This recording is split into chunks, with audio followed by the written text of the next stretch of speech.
Hello everyone. तो आज हम लोग बात करने वाले हैं कि सीएसआईआर ने जो आपको स्कोर कार्ड जारी किया है, परसेंटाइल जो जारी किया है, उस परसेंटाइल से आप अपना रैंक का निर्धारण कैसे कर सकते हैं, अपना रैंक पता कैसे कर सकते हैं, जिससे आपको आइडिया हो जाए कि आप किस कैटेगरी में आ रहे हैं, जेआरएफ, नेट या पीएचडी ओनली में आ रहे हैं। तो आपको बहुत बहुत शुभकामनाएं। नहीं आ रहा है तो परेशान होने की कोई बात नहीं है। अगर आपने इस चैनल को सब्सक्राइब नहीं किया है तो आप चैनल को सब्सक्राइब कर लें, क्योंकि हम लोग इस पे यूजीसी नेट, सीएसआईआर और सीएसआईआर और आईसीएमआर डीबीटी का प्रीवियस ईयर क्वेश्चन अपलोड करना शुरू करने जा रहे हैं। तो अगर आप अभी तक नहीं जुड़ पाए हैं तो जुड़ जाइए और अपने प्रिपरेशन को स्टार्ट कर दीजिए, ताकि दिसंबर आते आते आपका प्रिपरेशन उस हद तक हो जाए ताकि आप जेआरएफ नेट सेक्शन में आ पाए। ठीक है, अब बात आती है कि बहुत सारे लोगों को आपके अपना जो रैंक है वो आप कैसे कैलकुलेट करेंगे। ठीक है, तो बहुत सारे लोगों को ये पता नहीं है कि सीएसआईआर ने स्कोर कार्ड अपलोड करने के ठीक बाद किस सेक्शन में कितने बच्चे अपीयर्ड हुए उसका लिस्ट भी जारी कर दिया था। ठीक है, तो उस लिस्ट से आप अपने रैंक का निर्धारण कर सकते हैं। उसके लिए हम आपको कैलकुलेशन बता देते हैं। दो तरह के कैलकुलेशन है, एक थोड़ा कॉम्प्लेक्स है, दूसरा थोड़ा आसान है। दोनों हम आपको यहाँ पे बताएंगे, आपसे डिस्कस करेंगे। अगर कोई परेशानी हो, आप नहीं निकाल पा रहे हैं, तो हमको आप कमेंट बॉक्स में कमेंट डालिएगा। कोई सजेशन हो तो डालिएगा। आने वाले प्रीवियस ईयर क्वेश्चन पे आपको किस तरह के क्वेश्चंस, कौन कौन से सेक्शन के क्वेश्चन चाहिए, वो जरूर हमको बताइएगा, ताकि हम आपके अकॉर्डिंग आप तक आपका जो रिक्वायरमेंट है वो हम आप तक पहुँचा सकें। ठीक है, अब आगे बढ़ते हुए कैलकुलेशन से पहले हम थोड़ा सा इस बात पे चर्चा कर लें कि पास्ट में क्या पैटर्न था, किस समय पर तक आने के चांसेज हैं। पैटर्न को देखा जाए तो 2022 से हम लोग चलते हैं। जो सितंबर 2022 में एग्जाम हुआ था उसका आंसर की 1 अक्टूबर को आया था और स्कोर कार्ड जारी हुआ था 28 अक्टूबर को, मतलब 27 दिन बाद। और उसके 19 दिन बाद यानी कि 17 नवंबर को आपका कट ऑफ लिस्ट जारी कर दिया गया था। जून 2023 की बात की जाए तो 6 से 8 जून के बीच एग्जाम हुआ था। 14 जुलाई को, ध्यान दीजिएगा, 14 जुलाई को आपका ये जारी हो गया था, आपका आंसर की जारी हो गया था। और 25 जुलाई को स्कोर कार्ड आया था और उसके 6 दिन बाद ही आपका जो है कट ऑफ लिस्ट जारी कर दिया था, लेकिन इस बार लेट किया जा रहा। इसके बाद फिर डेट बढ़ा और आपका दिसंबर का जो एग्जाम था उसमें 6 जून को एग्जाम हुआ, 6 जनवरी को आंसर की आया, 4 फरवरी को आपका स्कोर कार्ड आया और 19 फरवरी को, यानी कि कितने दिन के बाद, 15 दिन के बाद आपका कट ऑफ जारी हुआ। अभी आपका 12 सितंबर को क्या आया था, आपका स्कोर कार्ड आया था। इस बार जो 2024 जून का एग्जाम हुआ था, कब आया था, 12 सितंबर को। आज क्या है, 20 सितंबर, यानी कि कितने दिन हुए हैं, 8 दिन हुए हैं। ठीक है, तो अब ज़्यादा घबराने की देर नहीं है। मुझे लगता है 5 या 6 दिन में, अगले आने वाले 5 या 6 दिन में आपका कट ऑफ लिस्ट जारी हो जाएगा।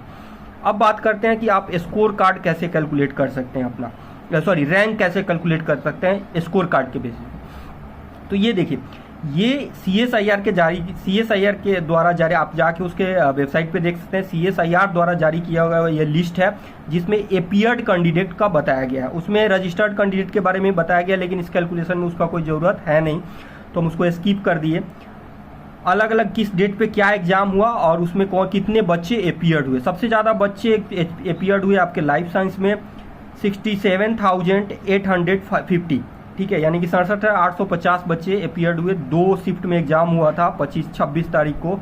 फर्स्ट शिफ्ट में इतने और सेकंड शिफ्ट में इतने बच्चे हुए थे। ठीक है, अब बात आती है कि आप कैलकुलेट कैसे कर सकते हैं।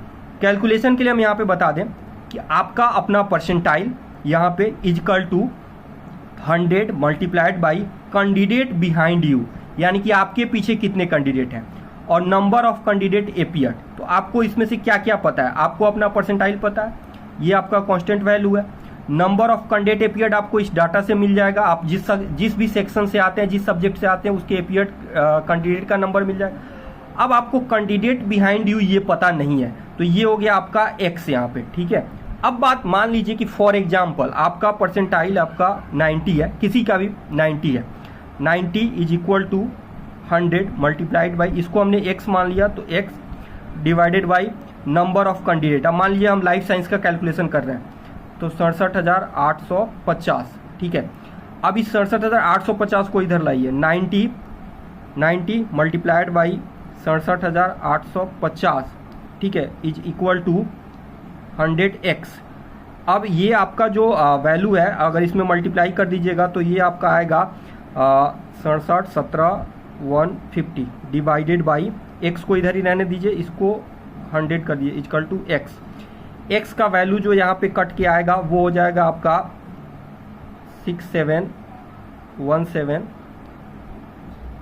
Sorry okay. तो ये कैलकुलेशन आपका 99 के लिए था, तो इस 99 के लिए था। अगर आपका परसेंटाइल 99 है तो आपको इतना आएगा।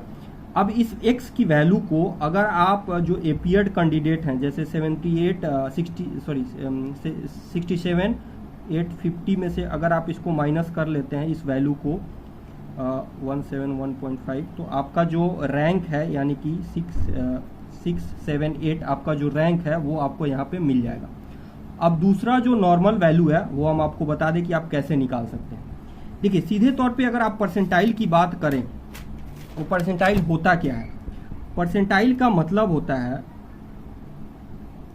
परसेंटाइल क्या होता है? परसेंटाइल का मतलब होता है कि जैसे मान लीजिए आपका परसेंटाइल है 99%, तो परसेंटाइल का मतलब होता है कि अगर आपका परसेंटाइल 99% है, इसका मतलब है कि आपसे सिर्फ 1% बच्चे ही आपसे आगे हैं। कितने परसेंट बच्चे आपसे आगे हैं? सिर्फ 1% बच्चे आपसे आगे हैं, बाकी बच्चे जो हैं वो आपसे पीछे हैं। तो आपका रैंक जो है उस 1% बच्चे से ठीक पीछे होगा, ठीक पीछे। तो आप कैसे निकालिएगा? तो टोटल परसेंटाइल कितना होता है? 100। कितना होता है? 100। तो अगर आप 1% बच्चे की संख्या निकाल लेते हैं तो आपका जो क्या बोलते हैं वो आपका जो रैंक होगा वही आपका जो रैंक होगा उसी 1% का वैल्यू होगा। जैसे एक फॉर एग्जांपल आपका क्या है 67,850 है, ठीक है, टोटल अपीयर्ड स्टूडेंट, और आपका परसेंटाइल है 99। तो 67,850 का 1% क्या होगा? इसका अगर 1% आप निकालें तो क्या होगा? 678 जो आपका रैंक हो जाएगा। मान लीजिए आपका परसेंटाइल 90 है, तो 90 के लिए आप क्या करेंगे? अगर आपका 90 के लिए आप 10% निकाल लीजिए कि कितना हो रहा है 10%, सॉरी, तो 100 में से आप आपके कितने बच्चे आपसे आगे हैं? 10% बच्चे आपसे आगे हैं।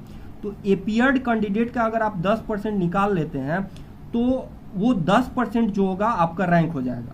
तो अगर आपका 90 परसेंटाइल है तो आपका जो रैंक हो जाएगा वो हो जाएगा 67,850।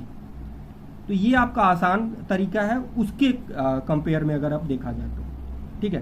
तो ये आप आसानी से रैंक निकाल सकते हैं और आप प्रेडिक्ट कर सकते हैं कि आप कहाँ तक हैं, है ना। अगर आप लेवल तक पहुँच गए हैं तो अच्छी बात है। आप लेकिन अगर आप पीछे हैं, अगर आप अपना प्रिपरेशन शुरू करना चाहते हैं तो आप जुड़ जाइए चैनल के साथ, चैनल को सब्सक्राइब कीजिए। वीडियो को अगर लाइक लगे तो अपने जो भी बच्चे तैयारी कर रहे हैं या वेट कर रहे हैं उन तक जरूर पहुंचाइए, ठीक है। और चैनल को सब्सक्राइब कर लीजिए, चैनल के साथ जुड़े रहिए ऐसे अपडेटेड इन्फॉर्मेशन के साथ। Thank you so much.